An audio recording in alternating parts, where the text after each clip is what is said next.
บายดีพี่น้องตามภาษาบ้านเฮาเด้คือเก่ามื้อนี้สิพาพี่น้องไปยามมองเด้ก็มาปุ๊บทีมงาน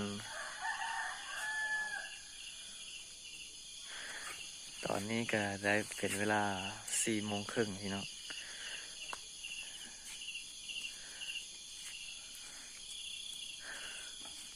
กำลังมาปลุกครับเด็กๆเนาะยังนอนตอนนี้ก็หาสิตื่นเนาะทีมงานเต้าแตกบอกโอ้คือสิไปแต่เช้าแท้สิว่าเขาเอิ้นว่าไปเยี่ยมหมามาเยี่ยมเขียดเนาะพี่น้องเนาะ ตอนไปก็ไปแต่ดึกตอนมาก็มาแต่มืดมามืดเนาะคำสุภาษิตเพิ่นว่าไปเยี่ยมหมาเยี่ยมเขียดเนาะฮะไปเบิ่งเลยพี่น้องไปเบิ่งตอนยามเลยเด้อตอนนี้เราก็ได้มาครึ่งทางเลยเนาะตีนแกล้งฮอดพี่เลยพี่น้องแคมนาเลยแคมบ้านเลยอันนี้ทีมงานเต่าแตกกำลังย่างเนาะเสียวโทรศัพท์สิตกน้ำเด้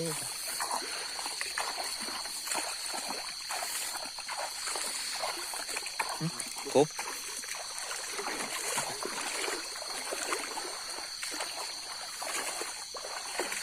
โอ้ยพี่น้อง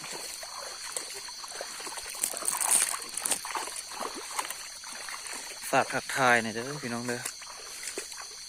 โอ้ใส่เดือนออกพี่น้องใส่เดือนออกเต็มเลยกดมีที่อยู่แล้วกี่เดือนเต็มเลยยังบริษัทไทยใส่เดือนให้พี่น้องเบิ่งเลยใส่เดือนออกเนาะป่าทุกทางกินเลยพี่น้องนี่เอาเป็นว่าฮอดมองก่อนเด้อพี่น้องเด้อสบายดีพี่น้องตอนนี้เรากลับมาฮอดมองแล้วมาฮอดตะไคร่แล้วเนาะป่าพี่น้อง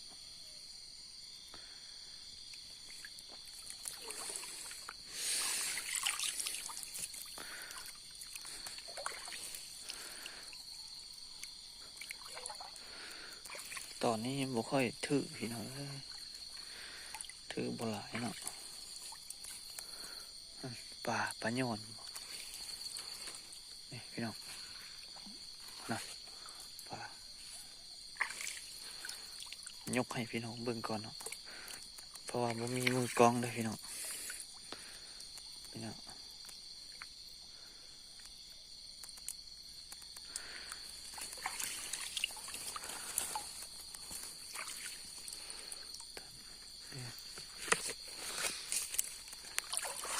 เสียวแต่โทรศัพท์สิตกน้ำพี่น้องเอ้ยคันบ่ถ่ายครับอยากถ่ายพี่น้องเบิ่ง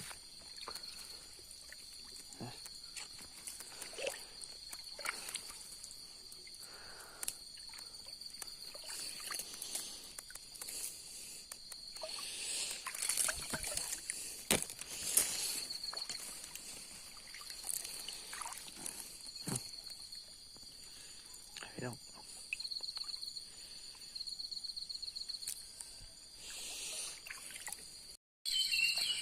สบายดีพี่น้องอีกเทื่อนึงเนาะ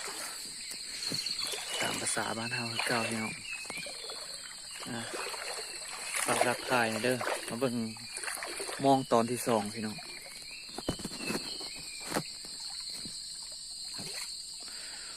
หลังเฮาเบิ่งตอนแรกไปบ่ค่อยถึกเนาะโอ้โหตอนนี้น่าจะถึกอยู่พี่น้องลายอยู่ได้ลายอยู่ได้เห็นบ่พี่น้องเห็นบ่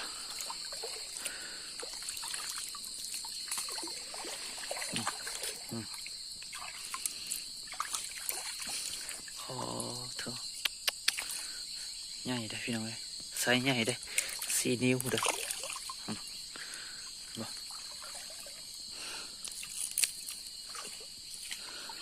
พี่น้องโอ้โหเป็นไงพี่น้องฝากทักทายเด้อฝากเป็นกำลังใจเด้อ ภัยน้ำท่วมเนาะอันนี้ก็ท่วมคือกันพี่น้องท้องไร่ท้องนากับบ่เหลือคือกันพี่น้องฝากเป็นกำลังใจซึ่งกันและกันเด้อพี่น้องเด้อเอาบรรยากาศมาให้พี่น้องเบิ่งเนาะพี่น้อง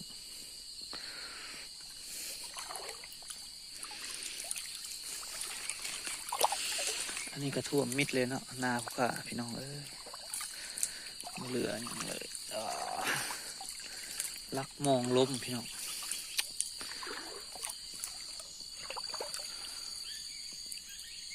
อ๋อทางนั้นบ่ค่อยถึก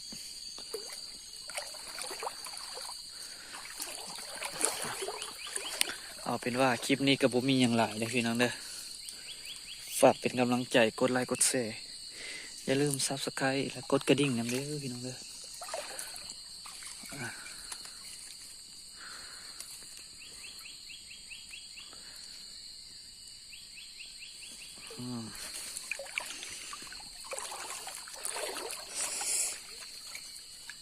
โอ้ปลาตองพี่น้อง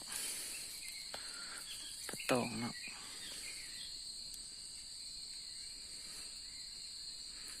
ขอขอบใจเด้อพี่น้องเด้อ